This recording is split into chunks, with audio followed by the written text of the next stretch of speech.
ఏం చేస్తున్నావు అతియ? Busy busy busy busy ఉన్నావు. ఏం చేస్తున్నావు? వీటన్నిటిని తీస్తున్నావా? యాక్టివిటీ చేస్తున్నావా?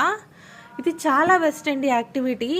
గుళ్ళలోకి వెళ్ళి అవి ఇవి పీకేసి అటు వెళ్ళి అవి పీకి ఇవి పీకే దానికంటే కూడా ఇలా డబ్బాలో పుల్లలు చెక్కి పెడితే అవే పీక్కుంటూ కూర్చుంటారు. ఇది ఒక యాక్టివిటీలా ఉండిద్ది, ప్లస్ మనకు ఒక పని తప్పిద్ది కదా అద్య, రైట్? గూళ్ళల్లో పీకడం కరెక్టా? పీకచ్చు అలాగా అద్య? ఓయ్ మేడం పలకదు, ఇప్పుడు ఇంకా బిజీగా ఉంది. ఈ పని అంతా అయ్యే వరకు పలకదు కదా అద్యమ్మ. సరే హాయ్ అన్న చెప్పు మాకు. హాయ్. ఓయ్ ఆహా, అది కూడా చెప్పే మూడ్లో లేదేమో. చాలా కాన్సన్ట్రేటెడ్ మా అమ్మాయి కదా కదా కదా. హాయ్ చెప్పు, హాయ్ చెప్పు తొందర.